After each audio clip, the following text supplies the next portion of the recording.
तरीका यही है कि आपने सुबह दोपहर शाम 7 दिन आंखें बंद करके अपने अल्लाह के रूबरू पेश होकर आजिज़ी से, गुनाहगारी से, अपने गुनाहों पे शर्मिंदा होकर, अपने दिल साफ़ करके, सबको माफ़ करके उसके आगे पेश हो जाना है। सूरह रहमान की किरात जो कारी बासित मिस्री की आवाज़ है उसमें सुनना है। पास आधा गिलास पानी रख लें जी, जितने बालिग लोग हैं।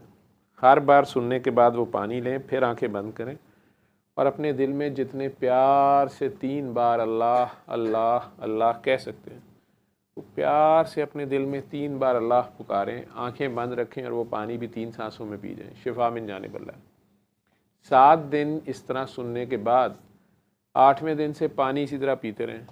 अगर बहुत अच्छा लगा, बड़ा सुकून मिला या थोड़ी कसर रह गई है तो 8वें दिन ना सुने, 1 हफ़्ता फिर सुन लें, चाहे 1 बार रोज़ की सुन लें। होने वाला काम आपके सेकंड के 1000वें हिस्से में हो जाएगा अगर आपकी हुजूरी हो गई। नमाज कायम होते साथ सारे दर दूर हो जाते हैं। हम आपको बता दें। बाकी अगर आप किसी और ज़ुबान में सुनना चाहते हैं कि जी बिद्दत, वो आपकी मर्ज़ी है। मैं सऊदीया में था, मुझे फ़ेसबुक की मेरी चल रही थी, वहाँ मुझे पता चला कि अल खिदमत वालों के कोई वर्कर थे जो सैलाब के दौरान रेस्क्यू का वर्क शायद कर रहे थे। उसमें उन्हें किसी बावले कुत्ते ने काट लिया और उन्हें फुल ब्लोन रेबीज़ हो गई। तो फेसबुक पे उनकी किसी ने पोस्ट शेयर की हुई थी। तो मेरी ज़िंदगी में एक छोटा सा वाक़या था जब मैंने नया नया सूरह रहमान का बताना शुरू किया था, और आज तक ये सिचुएशन मैं कई बार भुगतता हूँ, फेस करता हूँ कि किसी बहुत यूनिक बीमारी का, रेयर बीमारी का मरीज़ ठीक हो जाए तो मुझे डॉक्टर साहबान ये सारे कहते हैं कि नहीं, असल में इसको माइल्ड थी, इसको इतना अटैक था ही नहीं, असल में ये बीमारी थी ही नहीं। बाबा से मैं नया नया मिला था, खुद शिफा हुई थी, सूरह रहमान का बताता था। तो इकबाल साहब जो आज आपको गेट पे खड़े नज़र आते हैं, ये खुद भी जमात इस्लामी के थे और बाय चांस ये वर्कर भी जमात इस्लामी का था। ये बड़े कट्टर मंसूरा के थे और मुझे नमाज की तलकीन भी करते होते थे। सुबह 5 वक्त अजान भी देते थे सोशल सिक्योरिटी अस्पताल में, और नमाज के लिए भी अमूमन बुलाने आते थे मेरे साथ, चूँकि हम इकट्ठे ही काम करते थे। शिफ्ट जिस दिन मेरी होती थी, इनकी भी ड्यूटी होती थी। मैं आईसीयू छोड़ने पे तैयार नहीं होता था। मैं कहता था यार आप पढ़ें, मैं इधर पढ़ लेता हूँ। तो इसने कहना आपका तवक्कल होना चाहिए, आईसीयू का मरीज़ जो है तो आप आ जाएँ। तो मैं खैर सुन लेता था इसकी बातें। अब जब बाबा ही से मिल लिया तो मैंने ये बतानी शुरू कर दी। तो ये परेशान मेरे पास आए, डॉक्टर ही मेरी को बड़ा मानते थे। तो ये आए और उन्होंने कहा कि मेरे भांजे को, इनकी बहन का बच्चा था 7-8 साल का, ओकाड़ा से, आई थिंक, मुझे अगर मैं गलत हूँ, या पत्तों की ओकाड़ा है इसी साइड पे, कि उसको बाउले कुत्ते ने काट लिया है।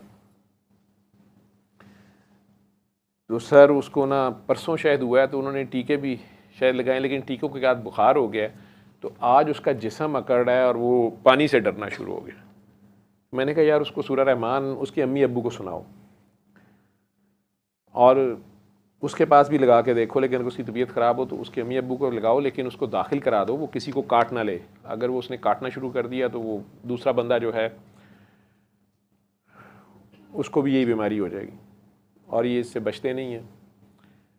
इस अल्लाह के बंदे ने क्या किया, उन्हें फ़ोन किया और मैं ड्यूटी पे था, 24 आवर्स मेरी बुध को होती थी। तो इनकी हमशीरा उसको उठाए हुए, उसकी यहाँ पे हिप पे उसने काटा हुआ था, वो डॉक्टर्स ने पट्टी हट्टी की हुई थी। वो बच्चा अकड़ रहा था, रो रहा था, चीखें मार रहा था। उसकी माँ की बहरहाल हिम्मत है, उसके उन्हें डॉक्टरों ने बताया हुआ था, वहाँ के डॉक्टरों ने, कि भी ये अब इसको आप दाखिल कराएं या ये काटे ना किसी को, या इसका जूठा पानी कोई ना ले, या लेकिन उसकी माँ ने उसे उठाया हुआ था। तो मुझे याद है कि मैंने उन दोनों को, माँ बाप को, सूरह रहमान एक बार सुनवाई और मेरे सामने ये हुआ कि वो बच्चा काम डाउन हो गया। इकबाल साहब ने 7 दिन अपने घर ही उन्हें रखा, बच्चा सेहतयाब होकर चला गया, बुखार भी उतर गया, सारा कुछ। तो मेरे जो डॉक्टर्स थे जिन्हें मैं बताया, हर एक ने मेरा मजाक उड़ाया और हर एक ने कहा कि उसे रेबीज़ होगी नहीं। रेबीज़ तो दुनिया में आज तक बची नहीं है, रेबीज़ के तो लोग सर्वाइव ही नहीं कर सकते। तो असल में उसको रेबीज़ शुरू ही नहीं हुई थी, वो कुत्ते के काटने के खौफ से बुखार था और बाकी वो ड्रामे कर रहा होगा। तो मेरे दिल में उस वक़्त बड़ा गुस्सा आया, जो डॉक्टर्स जो मुझे ये कहते थे कि यार ये चाहते थे कि उसे फुल ब्लोन रेबीज़ होती और फिर ये मानते। अब मुझे ये 20-21 साल से ये बात याद थी या मेरे दिल में थी। मैं मदीना मुनव्वरा से मैंने बहुत कोशिश की उस बंदे को, जो भी पोस्ट अपलोड कर रहा था, फ़ोन करने की। यहाँ पे कुछ लोगों को कहा कि यार इस बंदे के पास उन्हें को सूरह रहमान लगाएं। मुझे एक बंदे ने कोई रिपोर्ट किया कि शायद वो तो इस्लामाबाद या पिंडी में दाखिल करा दिया आर्मी के किसी इंस्टीट्यूट में या कहीं, मुझे नहीं पता था। मीडिया वालों के एक दो दोस्त थे, उनसे भी हेल्प ली। तो बहरहाल कल मैंने देखा तो मीडिया के एक दोस्त ने मुझे वीडियो क्लिप भेजा हुआ था, मैंने नहीं देख सका था उसका। तो वो उसने भेजा हुआ था, तो मैंने कहा ना जमात इस्लामी वाली हमारी कौम तो मेरे सवाल का जवाब जो एतराज़ करते हैं कि कारी बासिदी क्यों और बिद्दत ना हो जाए, तो वो मैं बार बार क्लियर करता हूँ कि हमें कारी बासिद की आवाज़ में बेस्ट रिजल्ट्स मिले। बाकी कुरान सारा शिफा भी है, सूरह रहमान ही क्यों, इस पर भी ज़िद डाल लेते हैं। भाई जब आप फंसे हुए हैं तो अब रहमान को पुकारेंगे, कहार जबार को तो नहीं पुकारेंगे।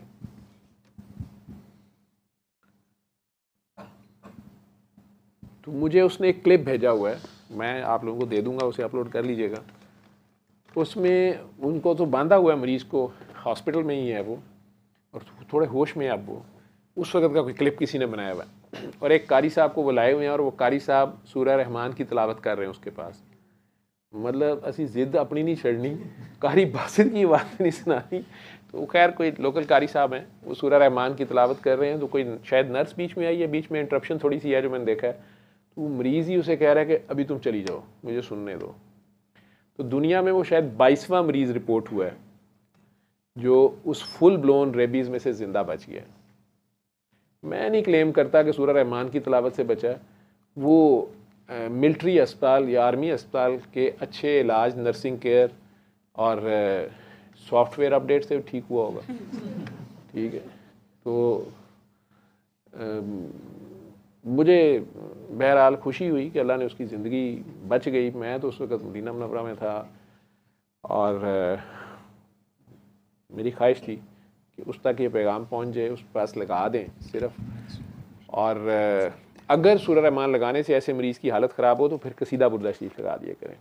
लेकिन सूरह रहमान से मैं जानता हूँ कि जिसने भी मुझे कभी फ़ोन किया है कि जी हमारे बच्चे को या किसी बड़े को कुत्ते ने काट लिया है, टीके लगवाए हैं या नहीं लगवाए हैं, लेकिन क्या करें फ़ौरन, तो मैं कहता हूँ उसे सुबह दोपहर शाम 7 दिन सूरह रहमान सुनवाएं।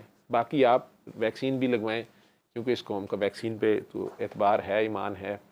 वैक्सीन के ये मोमेन है, तो जिस पे ईमान हो वही होता है। तो मैं जी वो भी लगवा लें, लेकिन आप इसे 7 दिन सुनवाएं। उस तरह तो आज तक अल्लाह का शुक्र है किसी मरीज़ को रेबीज़ हुई नहीं जिसने भी सुनी है। लेकिन उसको फिर डॉक्टर भाई नहीं मानते, वो कहते हैं उसे कौन सी हुई थी। ठीक है, तो मेरा ये था कि अच्छा खुदा न खास्ता अगर किसी को हुई और हमारे आईसीयू में या कोई पेशेंट आ गया तो उन्हें रिक्वेस्ट करूँगा। तो ये मैंने फ़ोन करता रहा, मुझे नहीं पता मेरा मैसेज पहुँचा या किसी और का मैसेज उन तक आ गया। वैसे वो मीडिया वाला भाई तो कह रहा है कि मैंने ही मैसेज दिया था, लेकिन वो उनके इर्द गिर्द जो लोग थे उन्होंने कहा कि कारी बासिदी क्यों, हम लाइव कारी बुला के करवा देते हैं। तो वो लाइव कारी साहब की उसने वीडियो बना ली हुई, वो हमारा चूरन बेचने के काम आ जाएगी। तो बहरहाल सल्ले अला सल्ले अला सल्ले अला सल्ले अला सल्ले अला शफीना सल्ले